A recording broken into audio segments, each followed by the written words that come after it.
একসময় বীরভূমের বোলপুরের এই স্টেশনেই 21শে জুলাইয়ের আগের দিন থেকে দেখা যেত এই বোলপুর স্টেশনের বাইরে চেয়ার টেবিল সাজানো থাকতো এবং সেখানে দেখা যেত তৃণমূলের নেতা কর্মীরা তারা কিন্তু 21শে জুলাইয়ে যাওয়ার জন্য প্রস্তুতি শুরু হতো এবং মুড়ি ঘুগনি আলুর দম সেই সমস্ত প্রস্তুত থাকতো এবং কর্মীরা 20 তারিখ থেকে কিন্তু রওনা দেওয়ার জন্য প্রস্তুত নিতেন এবং তারপর দিন সকালেও দেখা যেত যে প্রচুর সংখ্যক তারা নেতা কর্মীরা তারা কিন্তু 21শে জুলাইয়ের উদ্দেশ্যে রওনা দিতেন।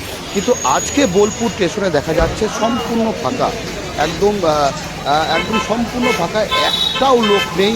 আমরা এই মুহূর্তে দেখতে পাচ্ছি, আমরা পাশাপাশি দুটি ছবি রেখেছি, বিগত তৃণমূলের সময়ের ছবি এবং আজকের ছবি সম্পূর্ণ একদম ভিন্ন। বিজেপির অভিযোগ ঠিক এই জায়গাতেই একসময় তৃণমূলের মুড়ি ঘুগনি। আজকে তো মনেই হচ্ছে না যে 21শে জুলাই। গত বছর 21শে জুলাইয়ে এত ছিল যে ট্রেনের টাইম শোনা যেত না, আর লোকে লোকারণ্য ছিল, ফ্ল্যাগ লাগিয়ে মুড়ি আলুর দম খাইয়ে চারিদিকে ভিড় ভাট্টা করে এবং রাতের খাবার বানানো, এই সমস্ত নিয়ে পুরো রাতটা আমাদেরকে ডিস্টার্ব করতো। সেখান থেকে তো আজকে কী হয়তো মনে হচ্ছে 8-5টা দিনের মতন একদম নর্মাল। মানে পালা বদলের পর 21শে জুলাই এখন মনে হচ্ছে নাই বললেই চলে।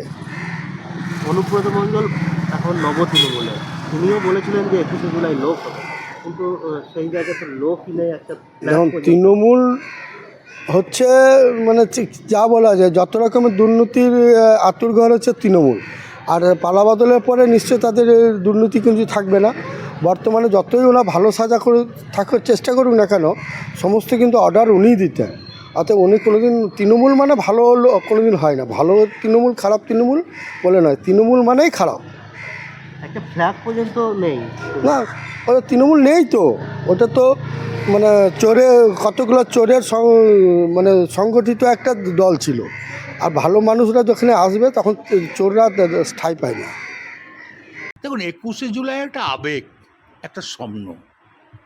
21শে জুলাই লোক নিয়ে তো বলতে হয় না, যেমন আমরাই বোলপুর থেকে মোটামুটি একটা ব্লক থেকে 10খানা 15খানা করে বাস পাঠাতাম, তারপর আবার ট্রেন। কিন্তু আপনারা দেখেছেন যেখানে স্টেশনে খাওয়া দাওয়া হতো, আপ টু রাত পর্যন্ত যত লোক যেত। যারা বিকালবেলায় যেত তাদের মুড়ি আলুর দম, রাত্রেবেলায় তাদের জন্যে ভাত, ডিমের ঝোল, আলু পোস্ত দেওয়া হতো। প্রত্যেক station, Bolpur station, Amodpur station, Sainthia station, এইভাবে তো চলতো। এবারে 21শে জুলাই তো 3 থেকে 4টি জায়গায় হবে এবং সেই জায়গায় 3-4 জায়গায় হবে কিনা আমি জানি না। কংগ্রেস বোধহয় একটা করবে শহীদ মিনারে, আমরা করব গান্ধীর ওখানে। হ্যাঁ, তৃণমূল গান্ধীও পদদলে করবে, লোক হবে। মমতা বন্দ্যোপাধ্যায় সবাই থাকবেন, এটা তো 100 বার। আমরা ধরুন আজকে ব্রিগেড হবে, 1000 লোক নিয়ে যাব, 1 পয়সা কিন্তু কলকাতা দিত না, লোক নিয়ে যাব। এখানে লোকরা ভোরবেলা থেকে গাড়ি ছেড়ে কষ্ট করে মুড়ি খেয়ে যাবে, আর সামনে সারিতে বসে থাকবে যত ফিল্ম আর্টিস্ট, যত নায়িকা, তোমার সিরিয়ালের কানে ওরা বসে থাকবে। ওরা দলের কি করে? ওরা বিনা পয়সায় কোনো প্রোগ্রাম করে ওরা? হ্যাঁ, শতাব্দী ঠিক আছে, সায়নী ঠিক আছে, কাকুলি ঠিক আছে, যারা পুরনো তারা ঠিক আছে, শতাব্দী দলের জন্য করে, যেখানে পাঠায় সেখানে করে।